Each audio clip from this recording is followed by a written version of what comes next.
Hello, this is Tony Heller from RealClimateScience.com, setting the record straight about the Prince Charles climate apocalypse.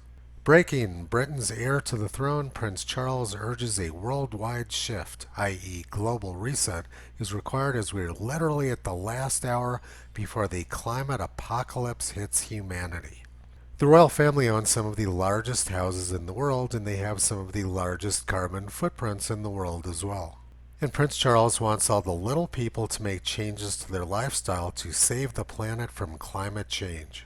I'm afraid we are literally at the last hour, and there is real urgency for action.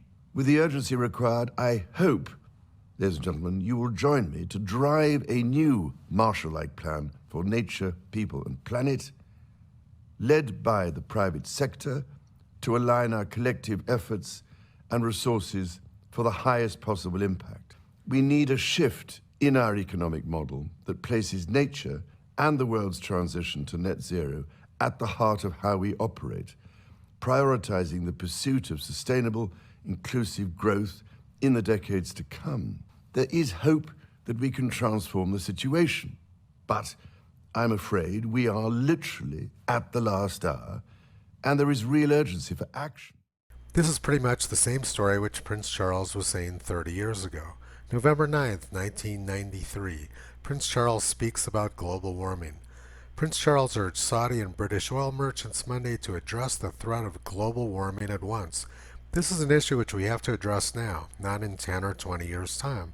It's been fascinating to me over the last few months how the terminology of global reset has been used both for COVID-19 and for global warming.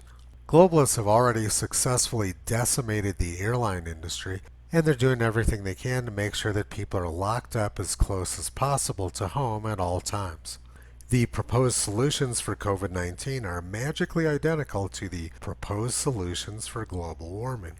Globalists want people to believe that a 1 part per 10,000 increase in atmospheric carbon dioxide over the past century somehow threatens the planet. But we know from hundreds of millions of years of Earth's history that this simply isn't true. For most of the past 600 million years, atmospheric carbon dioxide levels were much higher. And the greatest expansion of life on Earth occurred 540 million years ago, right when atmospheric carbon dioxide levels were at their peak, about 15 to 20 times higher than current levels.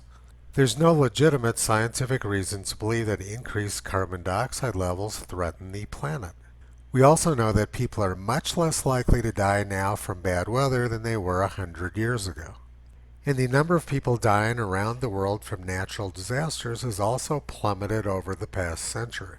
There's no evidence to support the idea that the world is becoming more dangerous, and certainly no evidence to support the idea that we're facing an imminent climate crisis. So let's look at what's really going on with all of this alarmism. In 1988, Prince Charles' father, Prince Philip, said, "In the event that I'm reincarnated, I would like to return as a deadly virus to contribute something to solving overpopulation." And a few years later, his son, Prince Charles, started telling us we were having an imminent climate crisis. And now academics have combined the virus and climate themes and say that we need far fewer people on the planet to beat the climate crisis. But there is no climate crisis, and everything these people are proposing will impoverish the world and ultimately lead to reduced population. Joe Biden has promised to get rid of fossil fuels, which would be catastrophic for huge numbers of people who rely on fossil fuels for their day-to-day survival.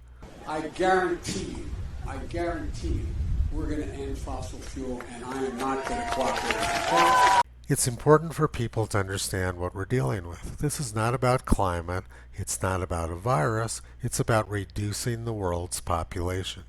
Toto has been trying to alert people about this for years. You can visit him and Kyrie on the web at realclimatescience.com.